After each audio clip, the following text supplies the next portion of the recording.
The Lord be with you. And with your spirit. A reading from the Holy Gospel according to Matthew. Glory to you, O Lord.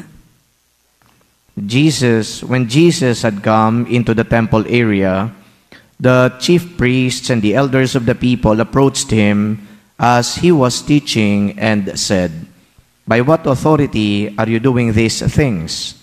And who gave you this authority?" Jesus said to them in reply, "I shall ask you one question, and if you answer it for me, then I shall tell you by what authority I do these things. Where was John's baptism from? Was it of heavenly or of human origin?" They discussed this among themselves and said, "If we say of heavenly origin, he will say to us, 'Then why did you not believe him?' But if we say of human origin, we fear the crowd, for they all regard John as a prophet." So they said to Jesus in reply, "We do not know." He himself said to them, "Neither shall I tell you by what authority I do these things." The Gospel of the Lord. Praise to you, Lord Jesus Christ. In philosophy, meron po tayong tinatawag na mga fallacious arguments.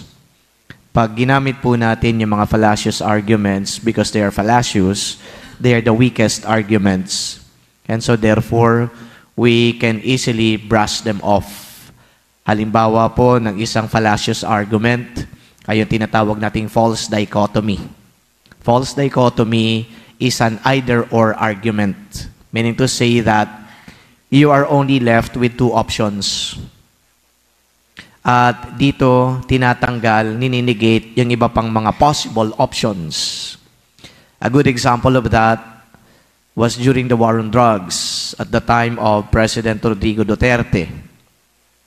Ang sabi ng Pangulo, yung droga ay dapat wakasan.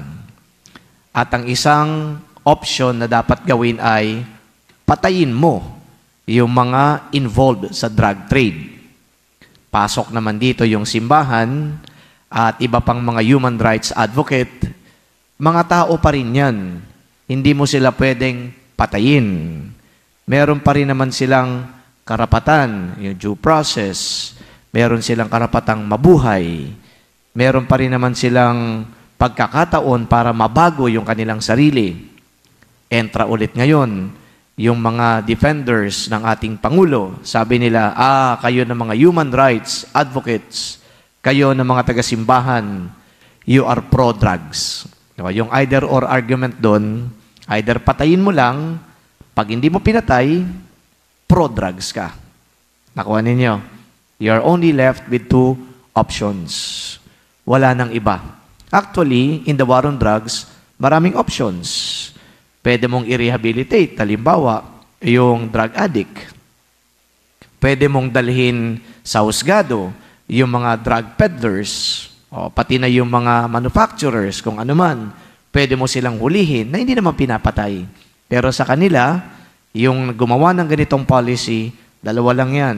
Either patayin mo, o kung hindi mo patayin, ikaw ay pro at sumusuporta sa kanila. Either or argument, false dichotomy ang tawag niyan sa philosophy. Well, apparently, in the gospel that we have today, parang ganun din po ang nangyari. Parang dalawa lang yung options na natitira doon sa mga chief priests and elders. When Jesus asked them, tingnan nga natin, tatanungin ko kayo, yung baptism ba ni John the Baptist, was it of human origin or divine origin? Dahil nga elders, mga intellectuals naman, nag-isip kagad sila. Pag sinabi nating divine origin, ang sasabihin nito sa atin, ba't di kayo naniwala? Divine origin pala eh. Dapat pinaniwalaan ninyo, galing pala yun sa Diyos. Pag sinabi naman nating human origin, yung mga tao na naniniwala na divine origin yun, baka putaktihin tayo dito, baka sugurin tayo dito, lusubin tayo dito.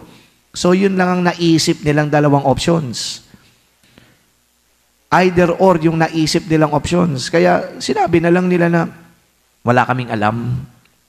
Ang sagot naman sa kanila ni Jesus, o di wala naman pala kayong alam, so di nyo nasagot yung aking tanong, hindi ko na rin sasagutin yung tanong ninyo kung saan nang gagaling din yung authority ko na mag-preach dito sa templo. It appears to be a fallacious argument. But then again, when Jesus asked that question, was John the Baptist's baptism of divine or human origin? Palagay ko lang, hindi fallacious yung tanong na yon, that these people are only left with two options. Palagay ko lang, kung sila ay honest, sasabihin nila yung totoo at hindi sila magpapalusot.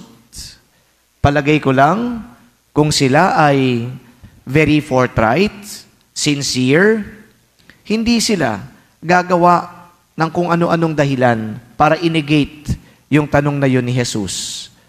In life, my dear friends, brothers and sisters, gumagawa tayo na maraming palusot. Gumagawa tayo na maraming dahilan at rason para hindi tayo magkaroon ng accountability. Ang gusto lang naman dito na makuha ni Jesus, sa palagay ko, maging accountable lang yung mga chief priests and the elders of the people.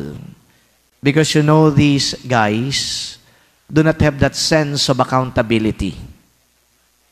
Lagi lang silang nagsasalita, marami silang ipinagagawa sa mga tao, pero kapag halimbawa, nagkadikdi ka na, nagkaipitan na, lagi silang nagpapalusot. Ito ang naging, kumbaga, sagot ng mga elders at ng mga chief priests, palusot.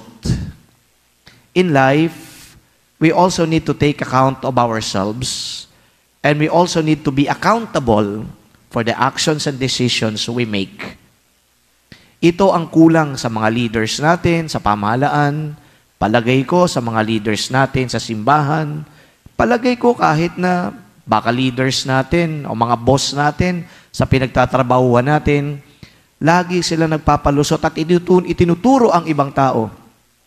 Wala akong alam dyan. Kayo nung sinabi nila, I do not know, we do not know, wala akong alam dyan. Yan ang the best na palusot. Wala akong alam dyan.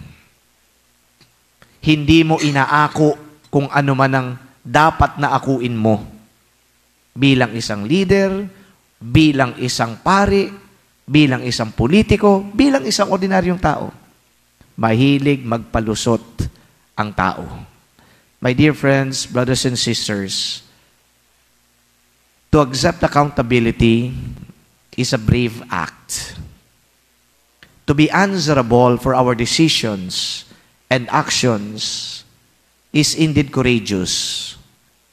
And not too many people are equipped with courage. They would rather reject that notion of accountability para lagi silang okay lang. Para laging ayos lang. Di ko na kayo saklaw. Wala na akong pakialam dyan.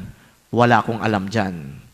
Pero ang masakit po nito, kapag halimbawa maganda yung mga nangyayari, merong mga ibibigay na mga biyaya, ando doon yung tao at the forefront of it, and they take credit for it. Ginawa namin yan. Kami ang dahilan kung bakit naging successful yan. We always would want to be credited for success and achievements. But then, we do not want to be blamed for failures. Human as we are, brothers and sisters, we need to be fair. If indeed we have done something that led to the achievement of the goal, then be happy for it. But if also indeed you have done something that made a miserable failure, that resulted rather to a miserable failure, accept it. Accept it. The blame should be on us. In essence, ito marahil ang ipinapabatid sa atin ng Panginoon. May gawin ka ngayon, darating ang araw, huhusgahan ka ng Panginoon at dapat mo yang pagbayaran. pagkaharap mo ng Panginoon, hindi ka na pwede magpalusot sa Kanya. Kaya dito pa lang, dapat pinapractice na natin kung papaano umako either ng achievement o kahit na ng failure. Because when finally we come face to face with God, lahat ng palusot na may isip natin, hindi uubra. Either we are in God's kingdom or we belong to the devil. Amen.